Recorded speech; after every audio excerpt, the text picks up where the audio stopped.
Join me today to find out why, if you haven't already done so, you need to pretty much drop everything else and read the Murderbot Diaries. Seriously!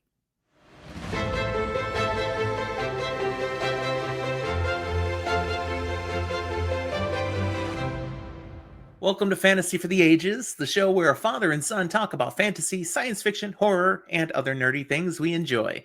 I'm Jim, the father of this channel, and thank you for joining me for a book review today, something I was really excited to get into and absolutely loved, and I'm going to tell you all about it now today. If you enjoy this, be sure to give us a like and subscribe to the channel if you haven't done so yet. Thanks!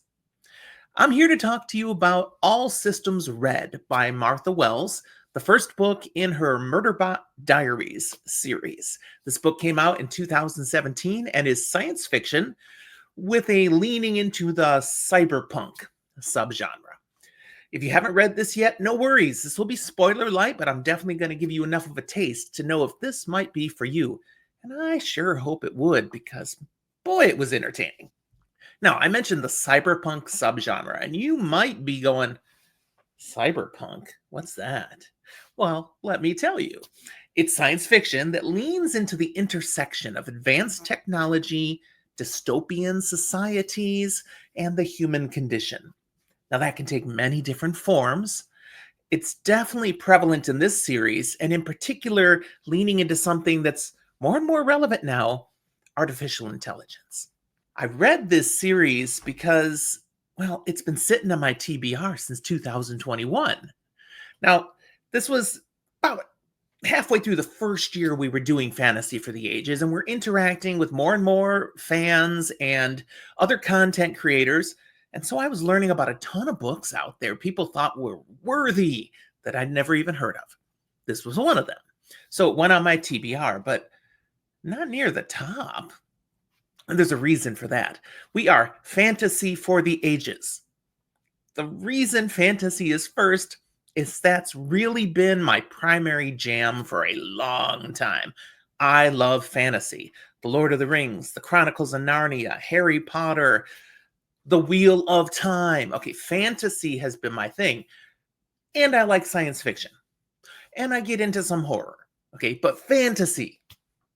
So science fiction, I haven't read nearly as much. Now, the science fiction I have read, I've totally enjoyed.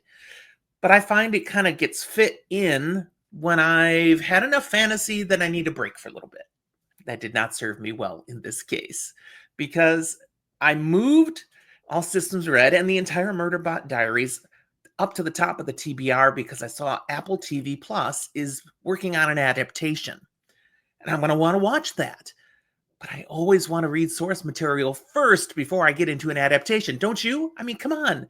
It drives you nuts otherwise. So, okay, time to read it.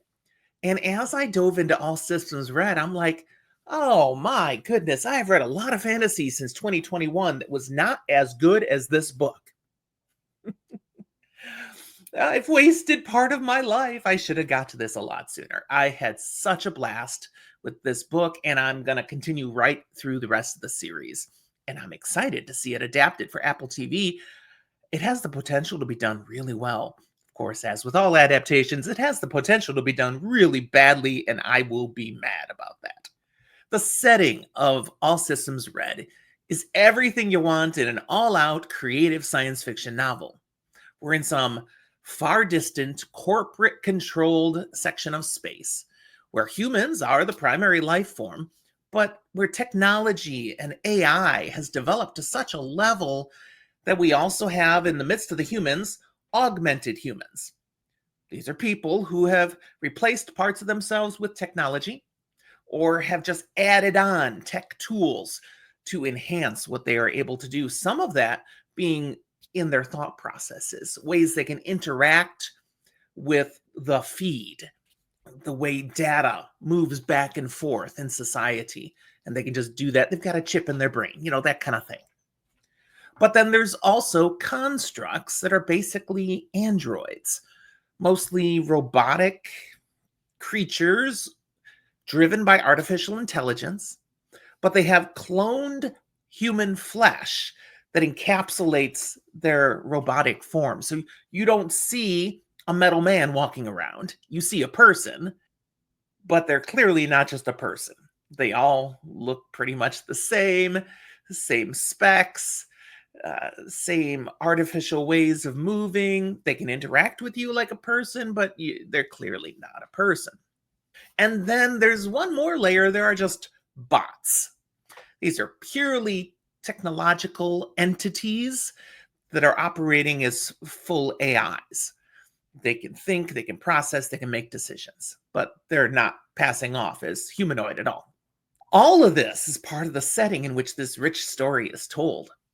And in particular, then, place wise, we're on a planet for this story, for the majority of the story, that's in a remote section of space that the corporation has allowed groups to go to and do things to try to get benefit. And the corporation makes money off it.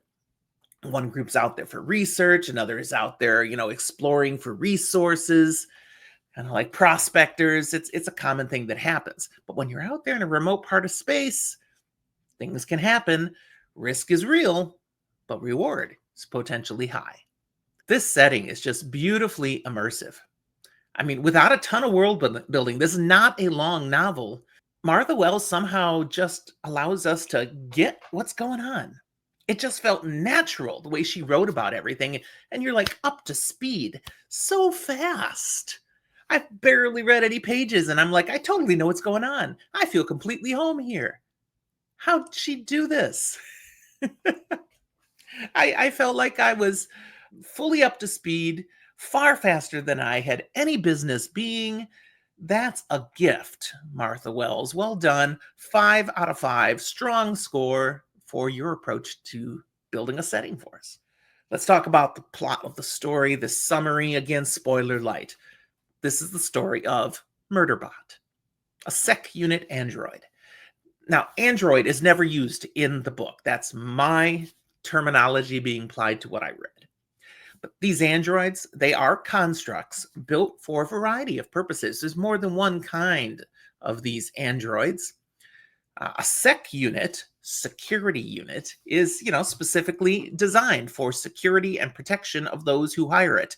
Or perhaps the better term would be those that rent it from the corporation. In this case, we're dealing with a very special sec unit. See, all of these androids have a governor module that restricts its behavior and guides its choices. It has limitations on what it can and can't do, which keep those that it works for safe from it. These are limitations that are hardwired into a sec unit, and you can feel very comfortable and at peace with them around, because without the limitations, they could do a whole bunch of damage. Well, Murderbot has, sometime in the past, hacked his own governor module. It looks like it's functional, but it's not. He is rogue. He makes his own choices. He's the wrong term. There's no gender to Murderbot. So it makes its own choices. It is acting like a sec unit. It's doing its job, but it's doing it because it's choosing to. Deliciously, we get some extra elements here because the entire story is being told from the POV of Murderbot. Every last bit of it. So we learn Murderbot's preferences. We learn why Murderbot is doing this job. And we also learn that what it most prefers to do out of everything is simply binge entertainment shows through the feed. So basically, we learn this android is one of us. It's addicted to fiction, spends every free moment binging new content, and shows up to do its job as required. There is, however, a dark and mysterious past for Murderbot. This is an element of the story that we get pieces of here, but Martha Wells is clearly laying the groundwork for more on this element of the story to be spread out over the course of a series of books. There's also an element in this story where things are not going as they're supposed to. This mission, something's funky. Murderbot's supposed to provide safety and security here, and it's going to become more challenging than usual. And we get this adventure of seeing how all things play out through the perspectives of an autonomous, completely self-aware, amazing android. It is so good. For plot depth, again, this is not a very long book. I read it. on my Kindle app in just a few hours. But part of how I got through it in just a few hours is it's like an addictive drug. You just want more. You crave this story. You abandon all other responsibilities and just keep reading.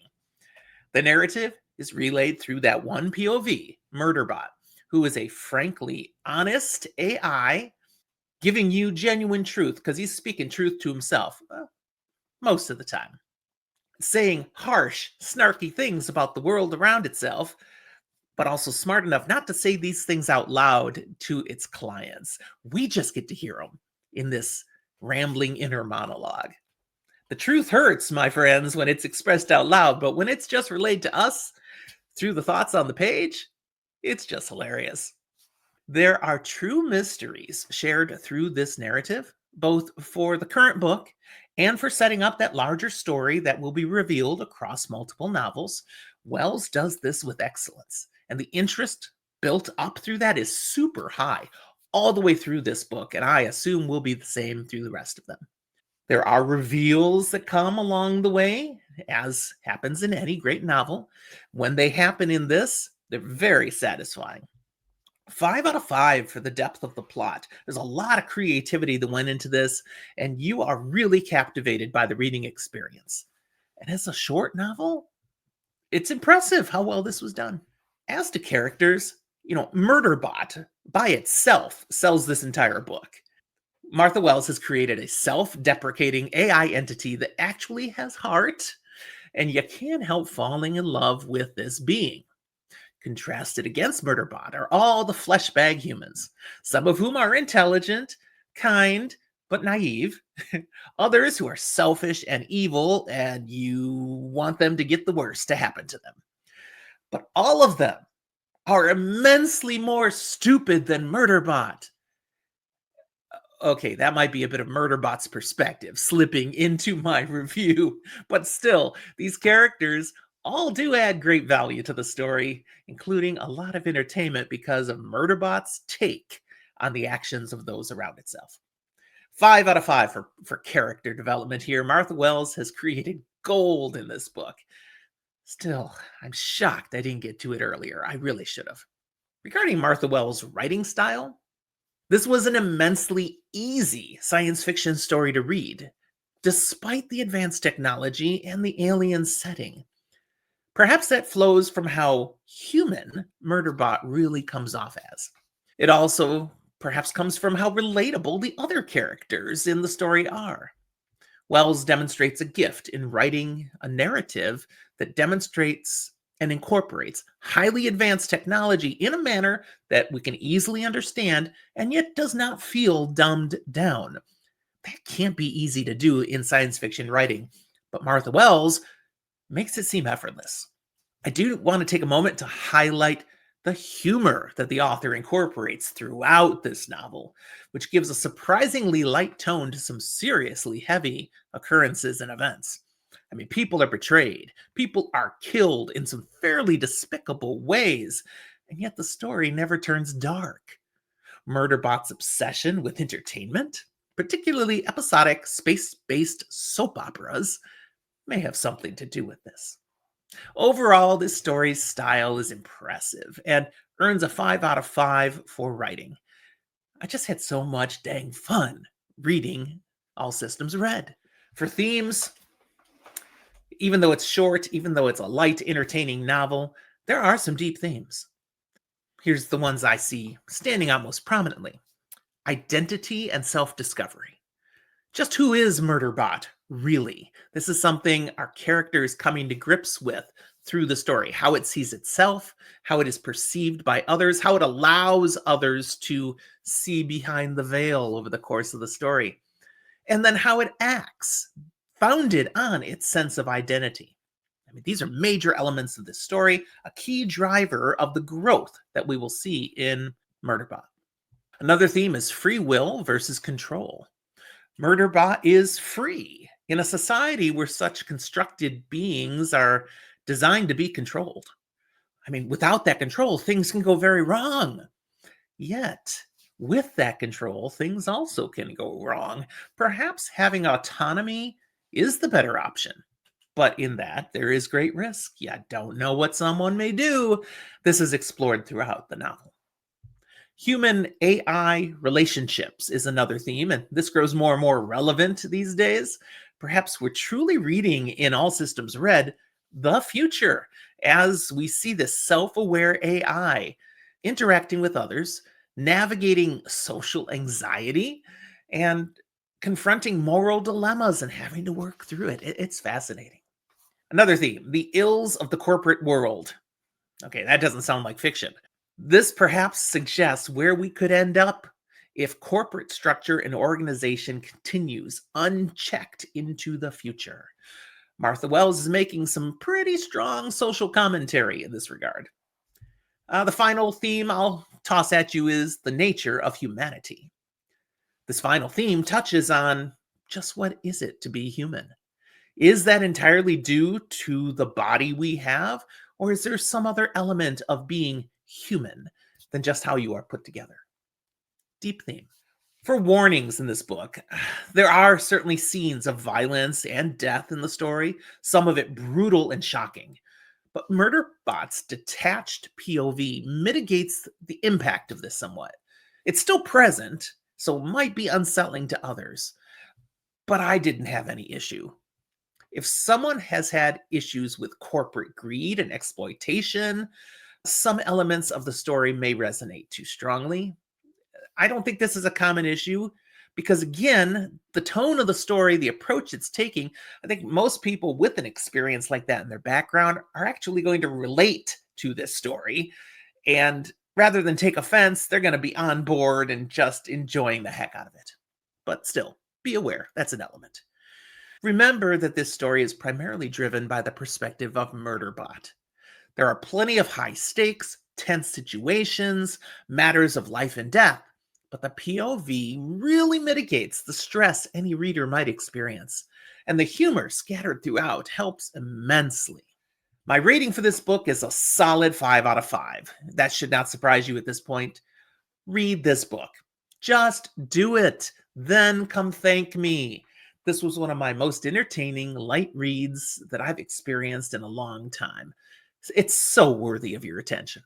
That's where I'll leave you. Thanks for watching this review. If you have read All Systems Red and have comments on it, please drop them in the comment box. I'd love to hear your thoughts on this story. If you have any thoughts about what I've shared here today, give me some feedback. I'd love to hear what you agree with and perhaps what you have a different perspective on. If you have any other thoughts on the rest of the Murderbot Diaries, don't spoil anything because I have not read the rest yet. Okay, I've read the second one. That review will come to you soon. But let's not blow it for the others who also read the comments. And while you're there, look in the show notes, all the other ways you can interact with Zach and I, an invitation to our Discord server to hang out with a whole bunch of other people who love this kind of stuff and talk about these things. Link to our Patreon if you'd like to become one of our patrons and support us every month. Get some extra perks. Thank you, all of our patrons. And even social media links and our email. It's all there in the show notes. Thanks for watching. We'll talk to you next time.